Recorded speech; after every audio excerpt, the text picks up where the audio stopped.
Several weeks ago on Wildlife Wednesday, I gave you a look around a section of Daugherty Park where South Dublin County Council have constructed 2 new wetlands as part of an overall plan.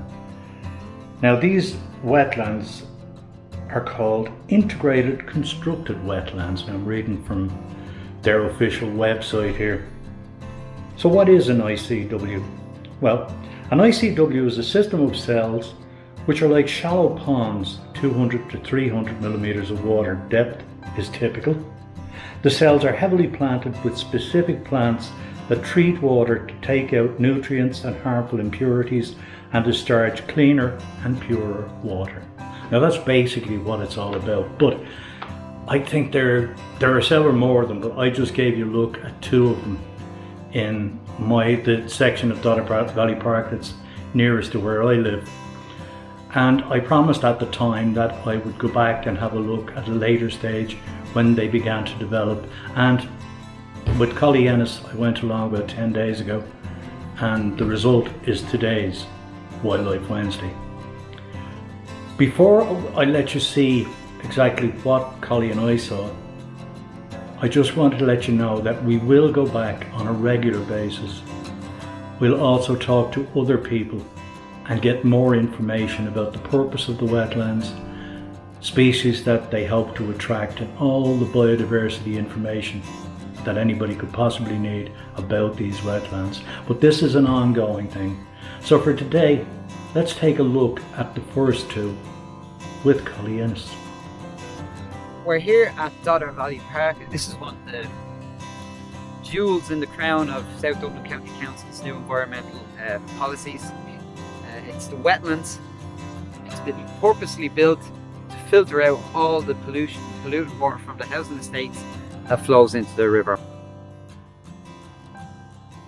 So we're here at the grey water outflow, and you can really smell that kind of, it's an unpleasant smell to say the least, but it's going in here. Water is quite dirty, mucky, but then as it goes through these reed beds, these glorious reeds that we have in front of us, and into the second section, you walk over there, you're going to see a transformation from this horrible sludge, this disgusting runoff water, into this beautiful pristine water. And it's all done naturally, and it's all a nature-based solution to an urban problem. Okay, let's just have a look at the rubbish here. You can see that water there now. It's quite discoloured and there's all sorts of muck in it. I wouldn't like to drink it. No, you wouldn't drink that water, definitely not. Okay, so let's go over and have a look at the other one here.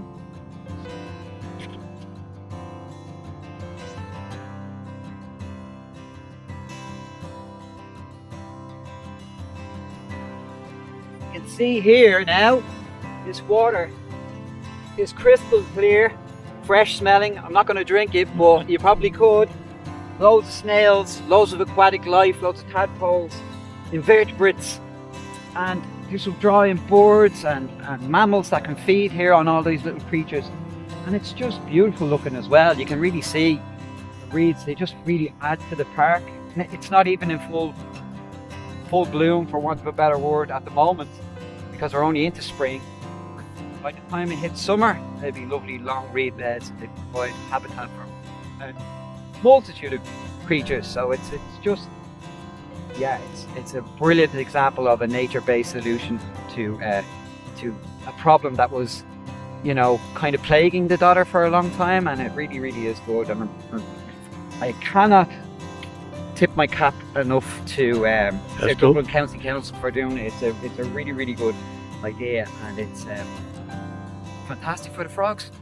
So Collie, if you were to bring a group of children down here, what's the first thing you'd tell them?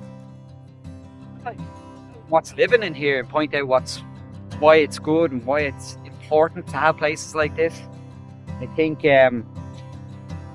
the great thing about this as well in an urban centre like Tallaght is it gives the opportunity for kids to, you know, get their hands dirty and get involved and spark an interest in nature, and I think that's really important nowadays. So yeah, it's another great benefit of having something like this. You often hear, like I do a lot of school talks, and you ask kids, You know, have they seen tadpoles? A lot of kids haven't seen tadpoles, have never picked up a bug, never picked up a worm. So having this on their doorstep is just another great reason to appreciate it, you know. And just as we talk, Collie, I can see several birds flying over. There was a blackbird and a robin there just a second ago. Yeah, you get herons coming down here to feed as well, and saw an egret down here as well. So I mean, like, there's lots of, obviously you're getting ducks and more birds in here as well. But it's just amazing. Like, you know, I really, it fills my heart with joy just to have a look at it. Really good. We're going to not mention too much about herons, folks, because Yeah. Collie has a bit of an issue with I herons. have an issue with herons. Yeah, they eat all my frogs during the breeding season, so they're just herons. Being herons, I suppose. There you go. Look at all the different plant life we have in here as well. Okay, let's go down and look at the plant life, folks. Look at this. As well as the reeds themselves, you have several different species of plants. Taking How up, clean that yeah, water is now. beautiful compared to what it was, you know. So I mean, if you just compare it to what we looked at over on the other side, and we're only, what, 100 yards away from Yeah, that? and to think that was all flowing into the Dodder previously. Absolutely. Before, it's just so, you know, it is brilliant, and yeah, it's an example that other county councils around the country should be kind of taken on board, and solves a lot of issues for them with whole piping and stuff. Just bring it through a reed bed, and Natural filtration. Absolutely. you know, there you go, folks. That's wonderful stuff, Collie. Listen, as always, thanks very much. Very welcome, Michael. Okay, folks, here's Collie coming down here again. And he has an appeal to all dog walkers. What do you want to say to dog walkers, Collie?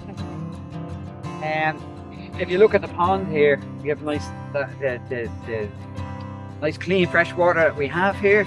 But if you look, you can see signs up about dogs being kept on leads, and then right beside it we have very muddied up water where a dog has been let off the lead.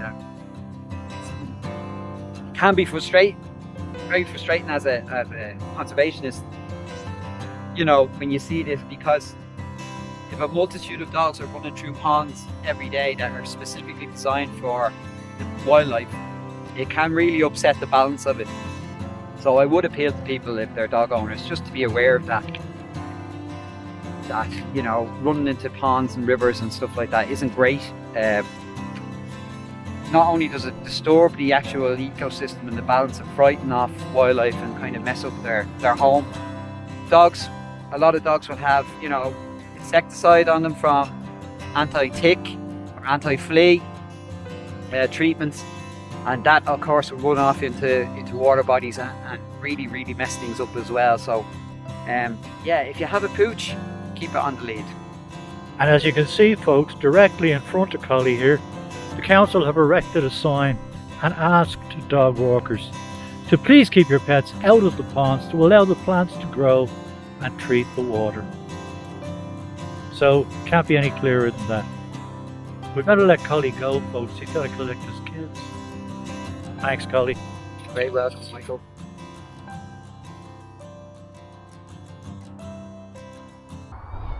Thanks for watching Wildlife Wednesday, folks. I hope you've enjoyed this episode. If you did, please give it a like and subscribe to the channel if you're so inclined. For now, take care, stay safe, and I'll see you soon.